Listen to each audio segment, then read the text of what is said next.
Welcome to this explainer. Think of me as your dedicated therapist for the next few minutes.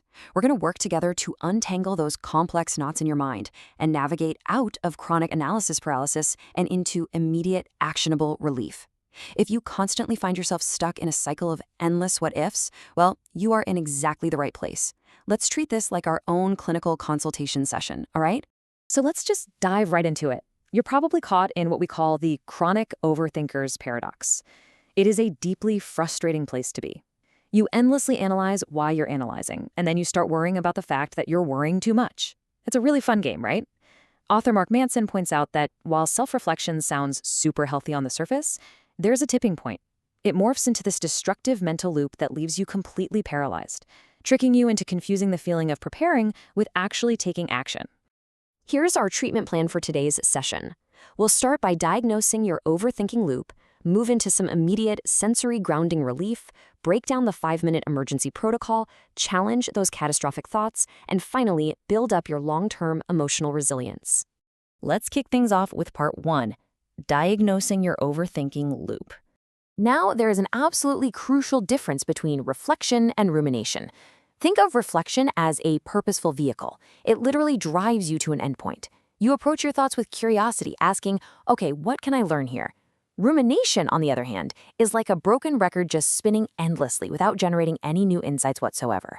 It disguises itself as problem-solving, but really it's just covering the exact same mental ground dozens of times.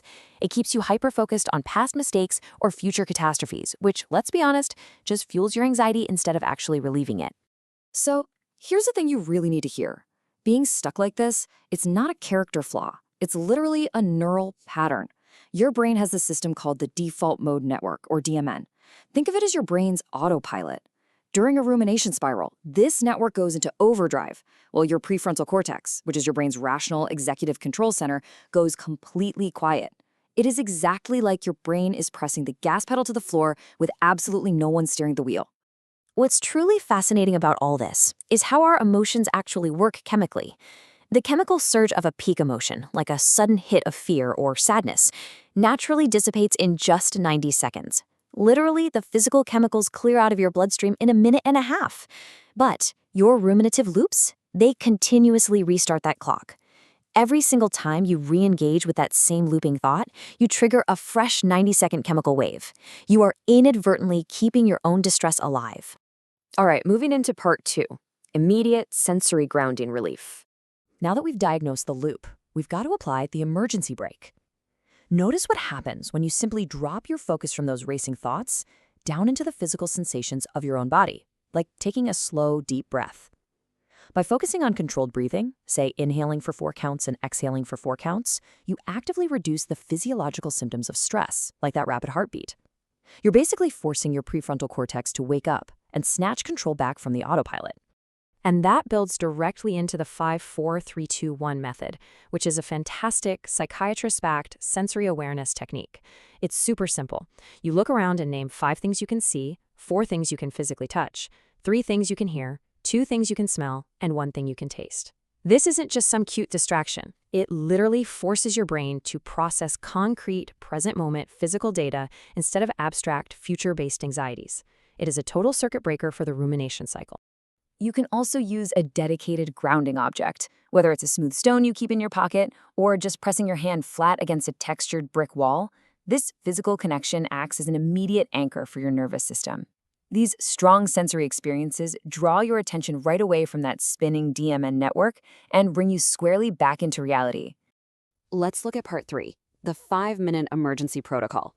For those moments when you are just severely spiraling, we need a highly structured intervention. You're going to spend exactly 1 minute on each of these 5 steps. Minute 1, do a physical body scan and take deep breaths to calm the nervous system. Minute 2, label the rumination out loud. Literally say, I am overthinking about tomorrow's meeting. It creates immediate psychological distance.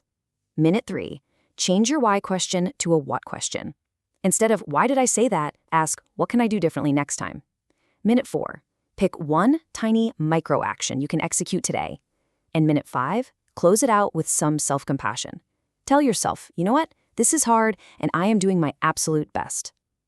By following these exact steps, you engage that prefrontal cortex and effectively hand the steering wheel of your brain right back to your rational self. That brings us to part 4, challenging your catastrophic thoughts. Let's stop those catastrophes in their tracks. To tackle these cognitive distortions, we use a neat concept called temporal distancing. The 5x5 rule is great for this because it brutally simplifies your stress. It's a quick reminder that most of your daily catastrophes are highly impermanent. Research out of the University of California actually shows that adopting a distant future perspective on specific stressors makes you way more aware of how temporary they really are. So if someone makes a rude comment, ask yourself, is this going to matter in 5 years?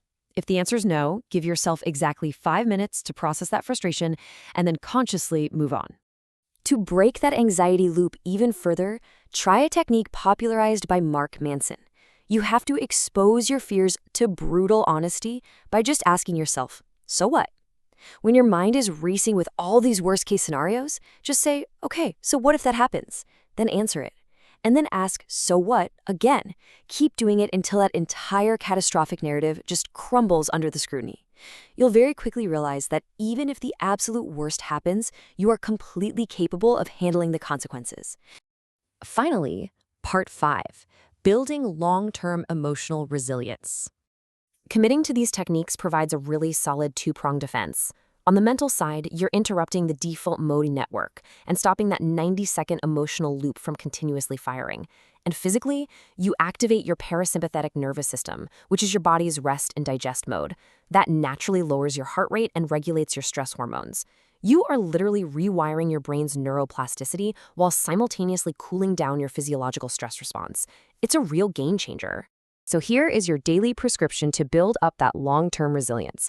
I want you to start integrating these micro habits right away. First, set a 5-minute timer for minor decisions. When it goes off, just pick something and move on. Second, start taking imperfect actions immediately instead of endlessly researching. Third, shift from asking, why is this happening, to what can I do about it? Fourth, physically schedule 15 minutes of dedicated worry time into your evening. If you start worrying outside of that window, just tell your brain to save it for later. Remember, a messy, imperfect action taken today will absolutely always beat a flawless plan that keeps you paralyzed in fear. Your mental energy, or what some might call your give a fuck budget, is highly finite. Please don't waste it on loops that lead absolutely nowhere. Remember, you don't have to stay stuck in the passenger seat. You have the tools now to grab the steering wheel. So I'll leave you with this thought as your therapist for the day. What is one small, imperfect step you can take the very moment this explainer ends? Take a deep breath, ground yourself, and go take that step.